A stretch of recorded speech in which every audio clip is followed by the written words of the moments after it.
하나님의 말씀은 고린도전서 1장 1절부터 3절까지 전부 세 절을 같이 합독하시도록 하겠습니다.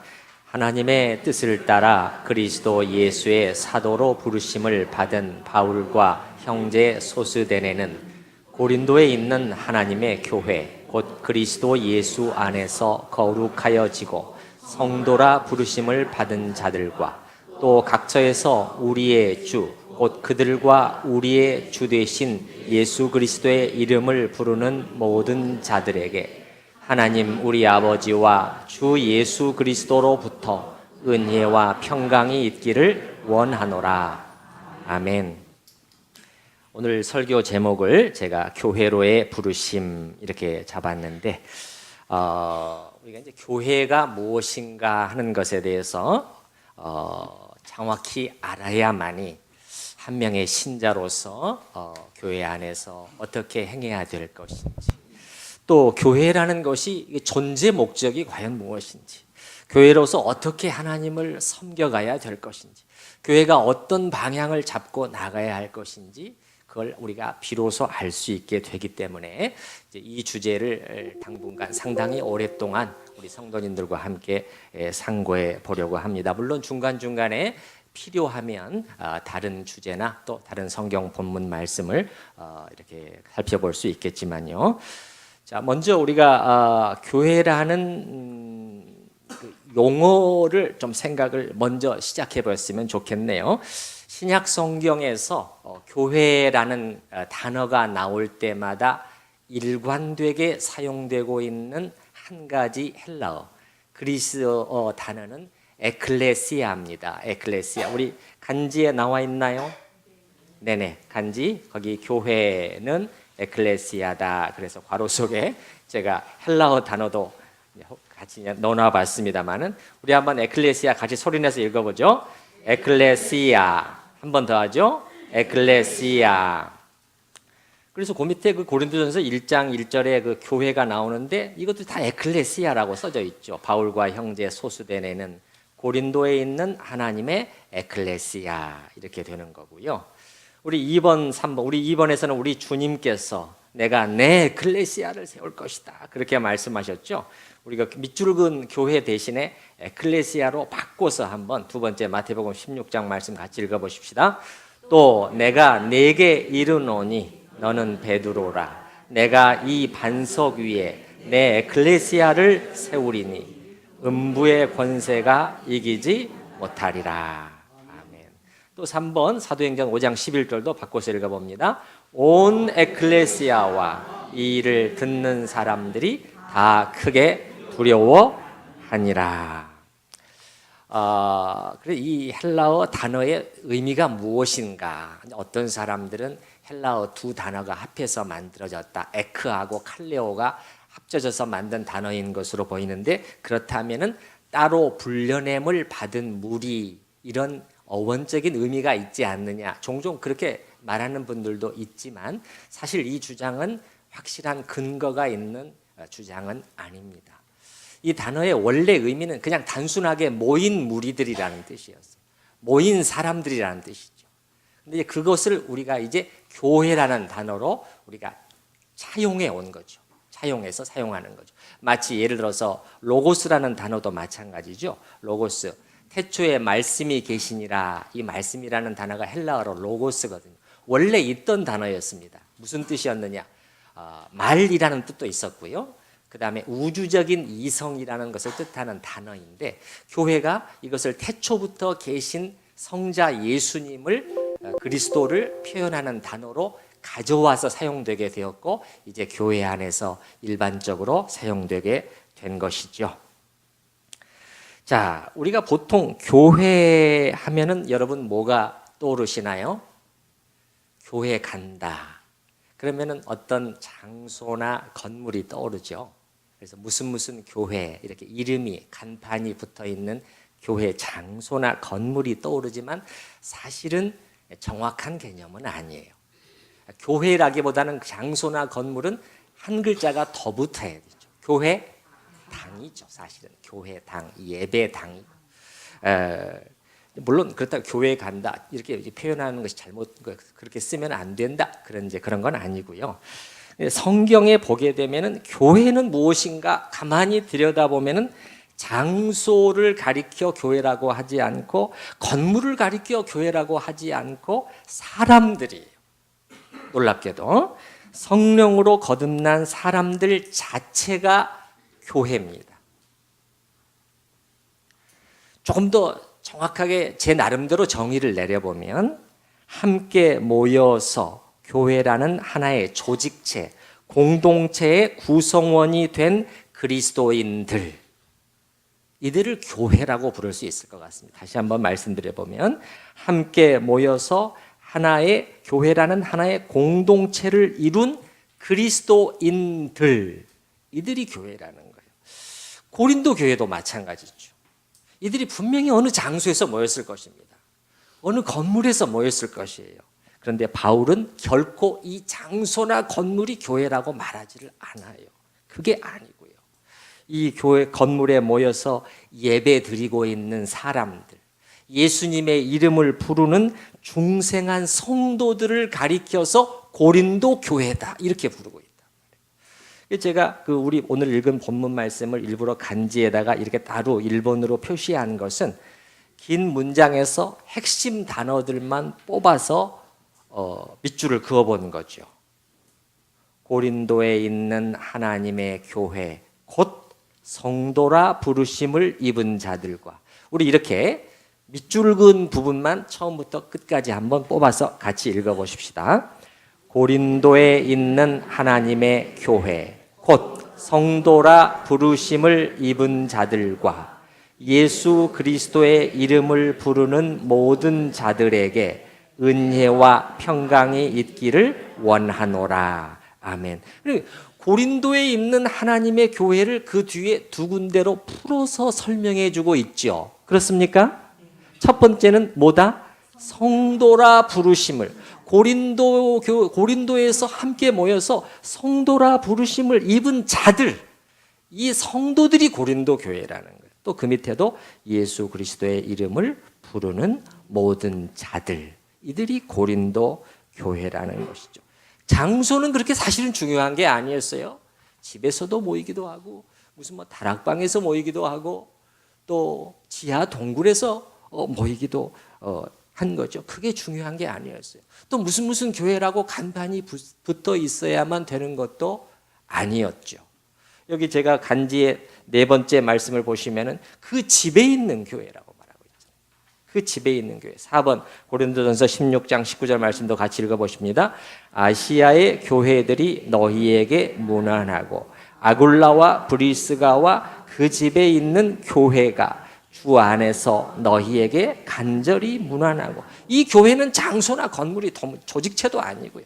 그 성도들이 여러분에게 문안합니다. 그 말이죠. 그 뒷장도 마찬가지, 뒷페이지 빌레몬서 1장 2절에도 보면 자매 아비아와 우리와 함께 병사된 아키뽀와 내 집에 있는 교회에 편지하는, 장소는 집일 수도 있는 거예요. 우리가 오늘날 점점 그 장소나 건물에 그 지나친 의미를 부여하려는 유혹을 자꾸 받게 되는데, 사실 원래는 그렇지 않았어요. 원래는 그렇지 않았습니다. 교회는 사실은 처음에는 전혀 그 장소에 이렇게 신경 쓰지를 않았어요. 그걸 꾸미고 그냥 화려하게 만들어내고 이렇게 한 것은 전부 다 그 기독교가 자유화되고 공인되고 로마의 국교가 된 콘스탄틴 황제 이후의 일이에요. 그 전에는 그렇게 하려야 할 수도 없었어요. 왜 그렇죠? 교회가 무슨 가운데 있었죠? 핍박 가운데 있었잖아요. 사실상 불법 종교였잖아요. 그렇기 때문에 그런 건물에 신경 쓸 수가 없었던 것이죠. 그건 어디서 모여도 상관없었어요. 그 성도들이 교회였던 것이죠. 또 어떤 경우는 건물, 또 조직 자체에 너무 지나친 의미를 부여하려는 것도 조심해야 될 것 같아요. 교회를 해나가려면 조직이 필요하죠. 그냥 몇 사람이 모여서 우리가 모였으니까 교회야? 그건 아니죠. 그건 아니죠. 조직, 그러니까 교회를 해나가려면 건물도 필요하고 조직도 다 필요하지만 언제나 기억해야 할 것은 이런 장소나 조직 자체가 교회는 아니라는 것입니다. 사람이 교회입니다. 사람이 교회. 그 구성원들, 그들이 교회입니다. 천우교회도 마찬가지죠. 이 건물, 이 본당, 이 건물이 천우교회가 도무지 아니에요. 지금 앉아 예배 드리고 있는 여러분이 천우교회인 것입니다. 아시겠나요? 예. 약간 다른 얘기지만은 그렇기 때문에 여러분이 천우교회이기 때문에 여러분 한 분 한 분의 영적 분량이 합해져서 천우교회 전체의 영적 분량을 만들어내는 것입니다. 지금 이 예배도 마찬가지고요. 우리 예배를 받으신 하나님께서 보실 때 우리 천우교회 그 영적 분량, 천우교회가 드리는 예배, 주일마다 드리는 예배의 영적 분량은 1000점 만점으로 하면 몇 점인가? 그 점수는 여러분 각자의 예배 수준의 총합을 뛰어넘을 수가 없어요. 저 혼자 힘으로는 절대 안 됩니다. 왜냐하면 여러분, 우리 모두가 천우교회이기 때문에. 제가 그 좋아하는 그 찬송가 중에 예루살렘 금성아라는 곡이 있어요. 여러분 중에 또 많이 기억하실 분들이 있으실 텐데 새로 나온 찬송가에는 빠져버렸어요. 그래서 제가 너무 서운한데 예루살렘 금성아 복 가득하도다 내 노를 생각할 때 마음이 기쁘다. 이렇게 시작되는 찬양인데 제가 참 즐겨 부르는, 개인적으로 하나님 앞에 나가서도 기도할 때 그 아름다운 본향을 사모하면서 때로는 눈물도 흘리면서 많이 불렀던 곡인데 제가 한 인터넷 영상에서 외국의 어느 그 루터파 교회가 예배드리는 장면을 볼 기회가 있었는데요. 그 백인들이 모여서 예배를 드리는데 처음에 장중한 파이프 오르겐 음악으로 이 곡이 나오는 거예요. 이 곡이 빵 터지니까 온 회중들이 일어서서 이 곡을 부르는 거예요. Jerusalem the golden 이렇게 시작하는 이 곡을 부르는데 참 제가 좋아하는 찬양이어서 그런지 더 이렇게 잔잔한 감동이 밀려오고 제 마음속에서 아멘, 아멘이 나왔는데 그런데 이제 그 동영상을 보면서 문득 들었던 생각이 뭐냐면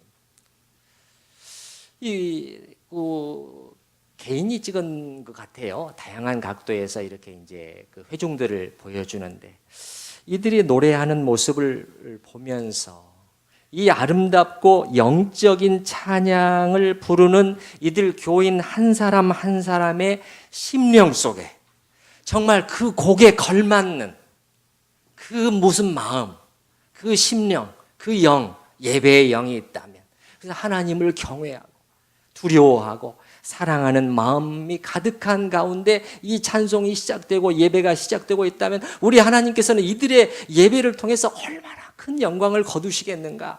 제 눈에 그게 보이는 거예요. 제 눈에 그게 보이는 거예요. 바로 이것을 위해서 우리가 창조된 사람들이잖아요. 이사야서 43장 7절 내 이름으로 불려지는 모든 자 곧 내가 내 영광을 위하여 창조한 자를 오게 하라. 그들을 내가 지었고 그들을 내가 만들었느니라. 이게 모든 인간을 사실 말하는 건 아니에요. 하나님의 독특한, 말하자면 하나님의 영광과 그 예배를 위해서 창조한 일련의 무리들을 막 가리키는 거예요. 그들을 내가 이 목적을 위해서 지었다. 그러면서 또 화면을 또 듣고 또 돌려보고 하면서 반대 상상도 해봤어요. 혹시라도 저는 잘 모르겠어요. 하나님은 보고 계시겠죠.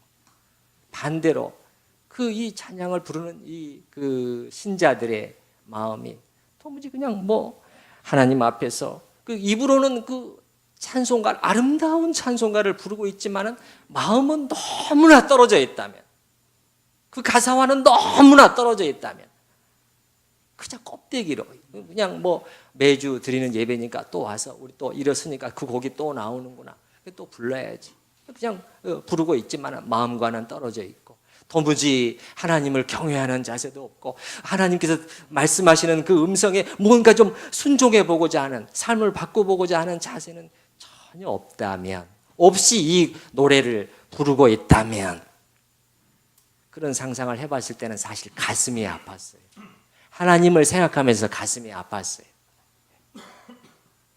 그 루터 교회의 건물이나 조직이 아니라 일어선 이 사람들이 바로 교회이기 때문에, 건물이 아무리 아름다워도, 파이프 오르겐 음악이 아무리 웅장하게 퍼지더라도, 오케스트라에, 그 오케스트라는 없었던 것 같지만 요즘에 오케스트라도 많이 통하네요. 오케스트라가 아무리 그렇게 소리가 좋더라도 다 아니에요. 다 아니에요. 이 사람들인 거죠. 이 사람 한 사람 한 사람이 드리는 예배 영적 분량의 총합이 그 교회의 예배 수준을 결정짓는 것이죠. 사람이 교회입니다.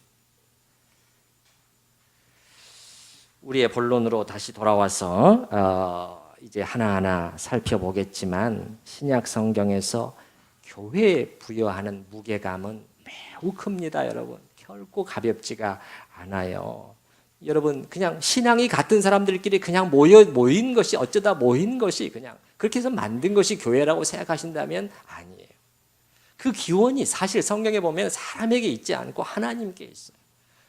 그 에베소서가 우리 교회론에서는 가장 중요한 신약의 성경 중에 하나거든요.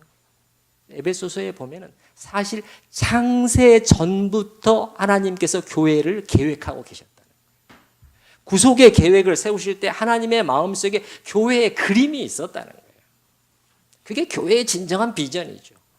숫자 그게 아니라 하나님 마음속에 어떤 교회 상이 있었는가, 그게 진정한 교회의 비전이고, 그것을 향해서 나아가야 하는 것이 교회의 목표죠.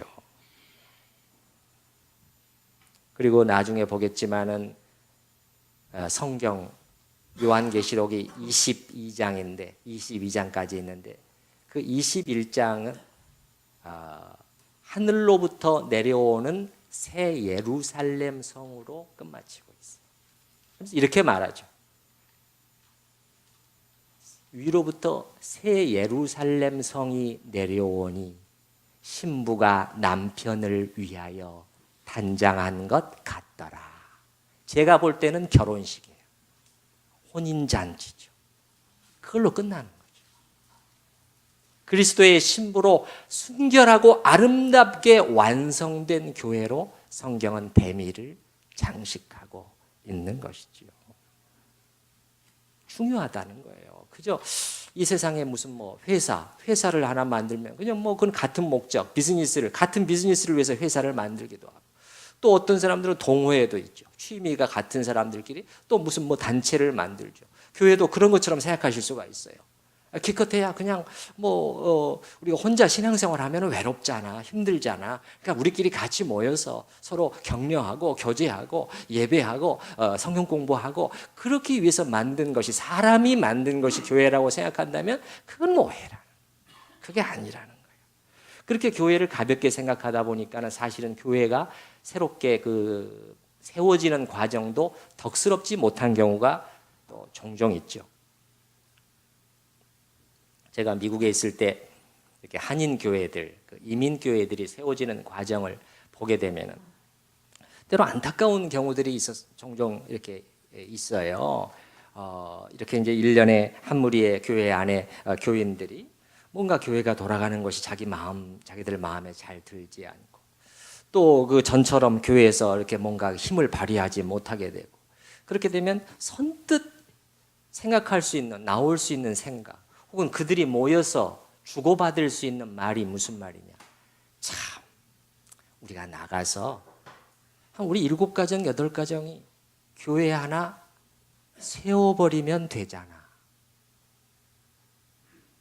우리가 헌금 조금씩 더 많이 하고, 사실 거기서는 그렇게 시작하기가 훨씬 여기보다는 용이합니다. 그 이유 중에 하나가 우선 교회 건물을 임대할 수가 있어요. 오후 시간에는 미국 교회가 대부분 다 비거든요. 그러니까 이제 오전에 그분들 예배 드리고, 그 다음에 이제 교회가 빌리겠다는데 돈 많이 안 받죠. 아주 저렴하게 임대해 주는 거예요. 최소한의 사용료만 받고. 장소비 안 들어가죠. 사례비만 마련하면 되는 거예요, 사실은. 그런 생각들이 금방금방 나오는 거죠. 우리가 그래서 사례비 이만큼 작정하고 목사님 청빙하면은, 여기 이제 필라델피아 제가 있었던 교회가 웨스트민스터 신학교가 있었던 곳이잖아요. 여기 신학교 목사님들이 이렇게 많은데 아마 이력서가 쏟아져 들어올 걸, 그렇게 생각하는 거예요. 그렇게 될 수도 있겠지요. 이력서가 많이 들어올 수도 있겠지요. 하지만 참 조심해야 되는 말이에요. 우리가 교회 하나 만들어버리면 되지 뭐. 교회를 가볍게 여기는 그 생각이 그 속에 있다는 거예요. 그렇게 교회가 시작하면 나중에 어떻게 돼요? 그 교회의 주인이 자기들이 되는 거예요. 자기들이 교회의 주인이 되는 거예요. 우리가 이 교회 세웠잖아. 목사님도 우리 말 들어야지. 이렇게 되는 거예요. 내가 이 교회에 헌금을 지금 절반을 하고 있는데, 그렇게 해서 어떻게 되죠? 그런 분들이 열심을 내면 낼수록 문제가 더 많아져요. 오히려 많은 성도들이 상처를 입게 되죠. 교회가 무엇인지를 모르기 때문에 나타나는 행태예요. 교회는 사람이 세우는 사람의 교회가 아닙니다. 성경에 보게 되면 교회는 말하자면 그 소유자가, 적절한 표현인지 모르겠지만 소유권이 전적으로 하나님께 있다고 분명하게 아주 말을 해요. 여러분이 여기서 간지의 6번 말씀을 한번 보셔요. 사도행전 20장 28절 말씀이죠. 우리 같이 한번 읽어보십시다. 여러분은 자기를 위하여 또는 온 양떼를 위하여 삼가라. 성령이 그들 가운데 여러분을 감독자로 삼고 하나님이 자기 피로 사신 교회를 보살피게 하셨느니라. 여기서 성령이 그들 가운데 여러분은 에베소 교회의 장로들이에요. 오늘날 개념으로 보면은 목사에 가까운 그러한 직분이에요. 왜냐하면 그 신약교회 장로들은 가장 핵심적인 사역 중에 하나가 말씀 사역이었거든요. 말씀을 선포하는 사역. 그래서 베드로도 자기 자신을 장로로 말하잖아요. 예. 자, 성령이 그들 가운데 여러분을 감독자로 삼고, 그래서 이제 우리가 보면은 초대교회에서 무슨 알렉산드리아 교회의 감독이 누구였다. 감독이라는 용어들을 직분을 사용하는 것이 또 이런 거하고 관련이 있는 것이죠. 예. 근데 여기 보게 되면은 밑줄 그은 부분을 여러분이 보시게 되면은 하나님이 자기 피로 사신 교회, 누가 사셨다고요? 하나님 사셨으니까 누가 소유자라는 거죠? 당연히 하나님인 거죠. 명백합니까? 아주 명백해요. 예. 참고로 그럼 누구에게서 샀습니까? 했을 때 여러분이 오해하실 수 있는 것은 사탄에게서 사신 것인가? 그런 것은 절대 아닙니다. 사실 초대교회 오리겐이라는 분은 이제 그리스도의 속죄의 교리에 대해서 말하면서 소위 말하는 사탄 속전설이라는 걸 주장하기도 했어요. 그리스도의 죽으심은 사탄에게 속전을 지불한 죽음이었다. 그것이 틀렸다는, 그게 아니라는 것은 이미 이제 오래전에 학계에서 이미 다 확인된 내용이고요. 하나님께서 사탄에게 전혀 몸값을 지불하실 필요가 없어요. 사탄에게 그럴 권리가 전혀 없는 것은 명백합니다. 그러나 어찌됐든 이 밑줄 그은 말씀을 통해서 볼 때 교회의 주인은 하나님이시구나. 소유권은 하나님께 있구나. 누구라고 할지라도 교회에서 주인 노릇을 해서는 됩니까? 안 됩니까? 절대 안 된다는 것이 명백해지는 것이죠. 이것만 봐도 금방 차이가 나잖아요, 여러분. 일반 세상의 회사나 단체하고 얼마나 달라요. 무슨 여기 회사가 있다. 예를 들어서 미국에서 큰 회사 중에 하나가 듀퐁이라는 회사가 있는데 그 듀퐁은 누구 거냐? 소유권이. 처음에는 창업한 그 사람이나 그 패밀리가 되겠죠. 또 시간이 흐르면 어떻게 돼요? 주식을 제일 많이 소유한 그 사람들이 그 회사의 주인이죠. 맞습니까? 네. 우리가 그렇게 생각할, 그럼 교회도 그러냐? 교회도 그런 식으로 그 소유권이 거기에 있느냐? 그게 전혀 아니라는. 교회의 창립 멤버나 그 가족들한테 있는 것도 아니고, 헌금 제일 많이 내는 신자에게 있는 것도 아니고, 헌금 제일 많이 낸다고 해서 의결권을 더 많이 행사할 수 있는 게 아니잖아요. 주식회사에서는 너무너무 자연스러워요. 주식 가진 만큼 의결권을 주는 거죠. 교회는 그게 아니라. 실제로 어떤 교회에서 있었던 일인데, 장로 선거에서 이 3분의 2 득표를 못해서 이제 장로가 안 된 안수 집사님이 있었는데, 근데 이분이 그 교회의 헌금의 상당 부분을 하는 분이었던 거예요. 교인들이 다수가 그걸 알고 있는 거죠. 근데 이제 이분이 안 되게 되니까는 그 원망이 담임 목사님한테 가는 거죠. 아무튼 무슨 일만 있으면 화살은 결국은 담임 목사에게 오게 돼 있어요. 네. 자기를 적극적으로 밀어주지 않았다는 거죠. 그래서 이제 이 마음의 불평과 불만이 자라게 되니까 가만히 있질 않고 그냥 교인들에게 자꾸 목사님에 대해서 안 좋은 말을 하고 온갖 없는 사실까지를 다 만들어서 이렇게 모함을 하고, 이게 교인들이 술렁이게 된 것이죠. 사실 교회 안에서 우리 목사님이 어쨌대, 글쎄 이렇다는데, 이렇게 그것보다 큰 좋은 가십거리가 어디 있어요. 그래서 결국 사임하는 것을 봤어요. 상당히 좋은 목사였는데, 상당히 괜찮은 젊은 목사였는데 사임하는 것을 봤어요.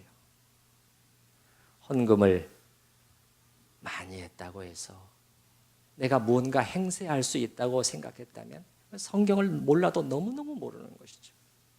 이 교회는 하나님이 사신 교회라는 것을 모르고 있는 것이죠. 또 담임 목사도 마찬가지예요.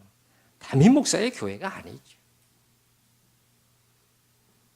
오늘날 목회자들이 교회를 마치 자신의 어떤 개인적인 사유물처럼 생각을 하고 또 물려주고 이런 일들이 생기면서 세간의 지탄을 받고 있는 암담한 현실 속에 있습니다만, 목회자의 교회도 아니고 목사의 교회도 아니고 당연히 장로들의 교회도 또 아니죠. 여러분 여기 말씀을 잘 보세요. 사도행전 20장 28절 말씀을 보면, 여러분은 지도자 된 여러분, 자기를 위하여 또는 온 양떼를 위해서 삼가해야 됩니다. 조심해야 됩니다. 이 교회가 어떤 교회입니까? 성령이 그들 가운데 여러분을 뭐로 삼고?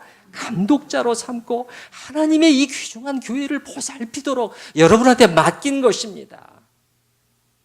얼마나 조심해야 되는 거예요. 내 교회가 아니고 하나님의 교회인데 잘 보살펴 주도록, 잘 돌보도록, 잘 보호하도록. 왜 보호가 필요하죠? 교회를 허물려는 세력으로 교회는 사실 가득 차 있어요. 언제 이리가 들어와서 교회를 다 허물지를 몰라요. 그렇기 때문에 보호해야 되는 거죠. 때로는 필요하면 무기를 들고 나가야 되는 거예요. 영적인 무기죠. 영적인 무기를 들고 또 싸워야 돼요. 이런 막중한 임무가 교회 지도자에게 주어져 있는 것이죠. 하나님께서 여러분에게 맡기신 거예요. 우리에게 맡기신 거예요. 그러니까 조심하고 삼가해야 된다는 것이죠. 다시 말씀드리지만 교회는 세상의 어떤 사람들의 모임이나 기구와도 결코 성격이 같지 않다는 것을 분명히 하고 우리가 나아가지 않으면 안 될 것 같습니다. 근본적으로 완전히 다릅니다. 완전히 달라요. 설령 세워지는 과정에서 아무리 인간적인 요소가 많았다고 할지라도 그 교회도 하나님의 교회입니다. 맞습니까? 하나님이 주인이신 교회라는 거예요. 그렇기 때문에 여러분, 제가 생각할 때는 이런 말도 좀 조심해야 될 것 같아요. 제가 교회를 몇 개 세웠습니다. 틀린 말은 아니지만 그런 말도 조심해야 돼요. 잘못하면 내가 세운 내 교회가 또 될 수가 있거든요. 그렇죠? 예. 그리고 이제 이 말씀뿐만 아니라 그 밑에 보시게 되면은 7번 말씀, 베드로전서 2장 9절도 사실 교회라는 용어를 쓰고 있지는 않지만 똑같은 그 소유가 하나님께 있다고 그렇게 분명히 하고 있지요. 그럼 같이 한번 읽어보십시다. 베드로전서 2장 9절. 그러나 너희는 택하신 족속이요 왕 같은 제사장들이요 거룩한 나라요 그의 소유가 된 백성이니 이는 너희를 어두운 데서 불러내어 그의 기이한 빛에 들어가게 하신 이의 아름다운 덕을 선포하게 하려 하시니라. 그러니까 너희가 누구냐? 우리 그리스도인들을 가리키는 거예요. 우리를 택하신 족속, 왕 같은 제사장, 거룩한 나라인데 그분의 소유가 된 백성. 이게 사실은 교회를 가리키는 표현이거든요. 그분의 소유라는 우리가 교회는 그분의 소유. 이걸 절대 잊으면 안 되겠습니다. 목회자인 우리 또 우리 장로님들, 우리 안수집사님들, 권사님들, 우리 성도님들 마음속에 늘 기억해야 될 중요한 사실이죠. 신약뿐만이 아니라 구약에서도 사실은 소유권을 명백하게 하나님께서 나에게 속한 나의 백성이라고 소유권을 명백히 하시는 것을 볼 수가 있는데, 여러분 사실 신약의 오늘의 교회의 모형이 되는 것이 구약의 이스라엘 공동체잖아요. 근데 그 이스라엘 공동체가 사실은 교회의 그 그림자, 모형이죠. 이게 실체가 예수님 안에서 교회로서 나타나게 된 것이죠. 그래서 성경에 보게 되면은 그 광야에서 이스라엘 백성이 모세의 인도를 받아서 광야를 40년간 이렇게 돌다가 가나안 땅에 들어가게 되는데, 그 광야에 있었던 이스라엘의 언약의 공동체를 교회라고 부르기도 해요. 사도행전 예를 들어 7장 37절에 보게 되면 제가 그냥 읽어드릴게요. 이스라엘 자손에 대하여 하나님이 너희 형제 가운데서 나와 같은 선지자를 세우리라 하던 자가 곧 이 모세라. 이 모세가 시내산에서 말하던 그 천사와 우리 조상들과 함께 광야 교회에 있었고, 이렇게 말합니다. 광야 교회. 그래서 하나님께서 이스라엘을 향해서도 보면은 사용하시는 표현이 아주 독특해요. 절대 다른 민족이나 백성한테는 절대 사용하시지 않는 표현을 반복해서 사용하시죠. 내가 너희 가운데 있어 너희 하나님이 되고 너희는 내 백성이 되리라. 세 가지 의미가 이 속에 있죠. 내가 너희 가운데 있겠다. 하나님의 임재의 약속이죠. 오늘날 우리 가운데 예수님의 이름을 부르는 우리 가운데 성령의 임재를 우리가 기대할 수 있잖아요. 그 다음에 내가 너희 가운데 있겠고, 그래서 너희의 하나님이 나는 되겠다. 그 다음에 세 번째, 너희는 나의 백성이 될 것이라. 이게 지금 내 백성이라는 게 뭐냐면 my people이거든요. 내 것이 될 거라는 거예요. 내 것이. 독특하게 하나님께 속한 어떤 한 족속이라는 거예요. 종족이라는 거예요. 여러분 그 밑에 보시게 되면 그 레위기 26장 12절 말씀도 그렇게 하나만 제가 인용을 해봤습니다만은 여러 개 중에서 같이 한번 읽어보십시다. 나는 너희 중에 행하여 너희의 하나님이 되고 너희는 내 백성이 될 것이니라. 요 내 백성이라는 게 그거거든요. 예. 독특하게 나에게 속한 나의 소유가 된 백성이라는. 아까 사실 베드로전서 그 위에 있는 나의 소유가 된 백성이라는 것이 이 구약의 이런 표현들을 반영하고 있는 표현이죠. 이렇게 우리가 성경을 통해서 교회는 하나님이 세우신 하나님의 교회라는 것이 확인이 되셨나요?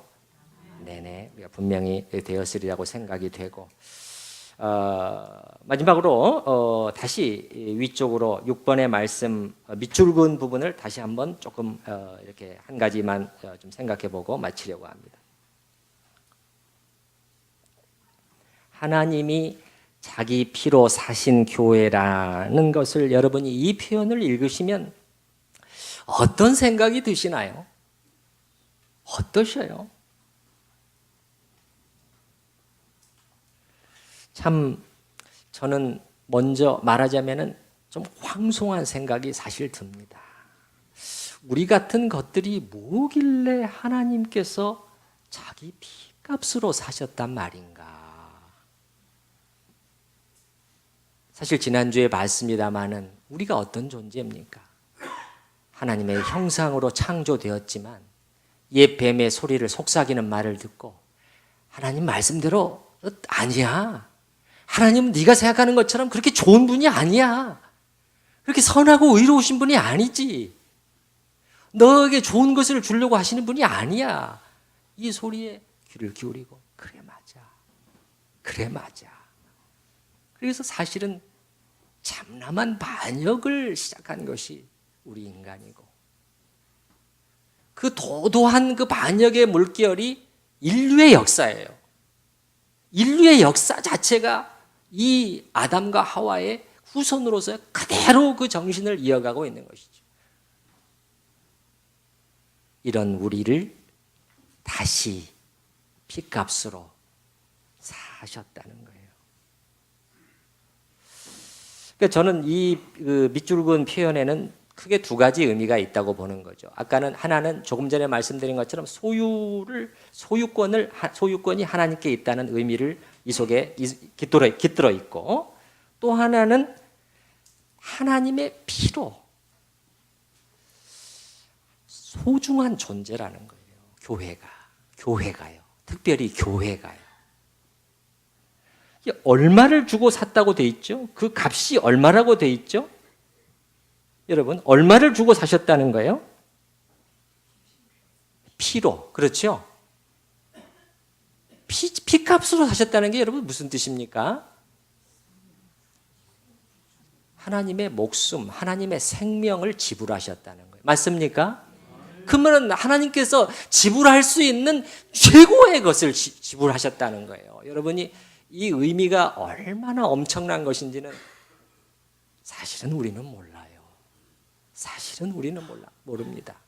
그렇기 때문에 성경은 이 큰 구원이라고 하는 거죠. 너희가 이같이 큰 구원을 등한히 여기면 어찌 그 보응을 피하리요. 엄청나게 큰 구원이라는 거예요. 우리가 모르기 때문에 그저 그래 다 구원받았지. 그저 기껏해야 이 땅에 우리 장로님 기도하셨습니다마는 그 허망한 몇 가지 것들 가지고 그거 가지고 울고 웃고 이 큰 구원을 못 보니까 말이죠. 그러나 성경은 하나님께서 자기의 전체 최고를 지불하셨다는 거예요. 적절한 비유는 아니겠지만요. 우리나라에서 예를 들어 최고의 재벌 회장, 삼성이나 LG의 회장, 중요한 그 가족이 유괴를 당했다. 몸값을 요구를 얼마를 줘야 되나? 내 회사, 내 부동산, 재산 다 판 거에 절반을 주겠어. 아니 그것도 안 된다. 60%? 80%? 100%를 주겠어. 그것도 안. 그보다 더 크게 그 재벌 회장이 지불할 수 있는 것이 남아 있다면 무엇일까요? 무엇이죠? 자기 목숨이에요. 더 이상 지불할 수 있는 것은 없는 것입니다. 하나님께서 우리의 죄를 위하여 우리를 구속하시기 위해서 특별히 교회로서 자기 피로 사셨다는 거예요. 다시 한번 말씀드립니다마는 오해하시지 말 것은 이 지불한 대상이 사탄인 절대 아니에요. 오히려 이렇게 봐야 되겠죠. 죄를 조금치도 용납하실 수 없는 하나님의 공의가 그 죄의 값을, 죄의 대가를, 죄에 대한 형벌을 요구하는 거죠. 그래서 그리스도께서 자기의 피로, 자기의 목숨으로 형벌을 받으시는 그 죄값을 치르셨다는 것이겠죠. 여러분, 하나님께서 이렇게 해서 사신 대상이 그리스도의 교회입니다. 그리고 또한 우리 천우교회입니다. 맞습니까? 네. 그것이 천우교회예요. 무슨 말이죠? 그렇다면 내가 어떻게 해야 될 것인가? 이 교회 안에서 어떻게 해야 될 것인가? 이 교회를 어떻게 생각해야 될 것인가? 이 교회를 위해서 어떻게 내가 무엇을 기도해야 될 것인가?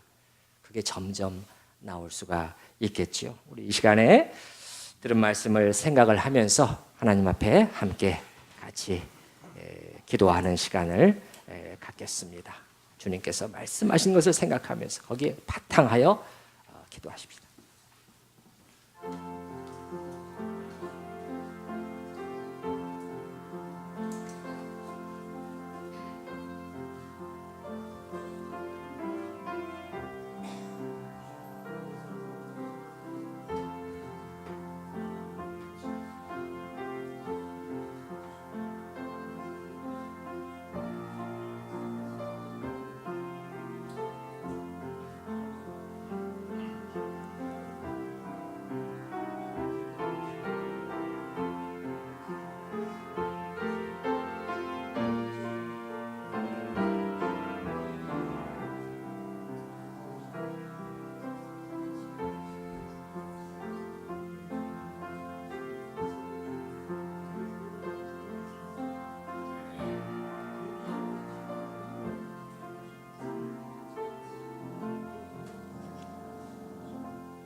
하나님 아버지,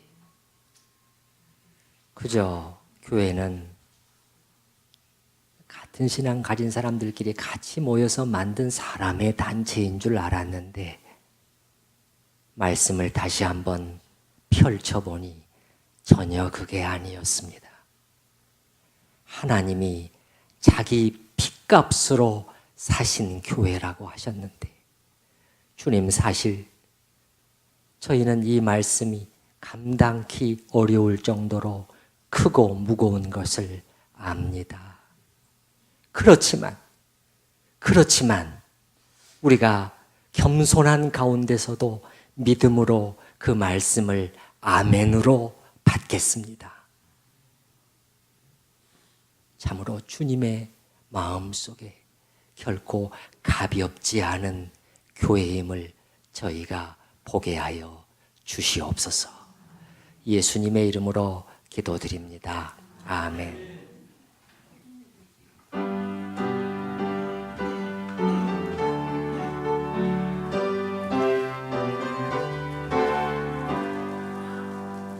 내 주의 나라와 주 계신 성전과 피 흘려 사신 교회를 늘 사랑합니다.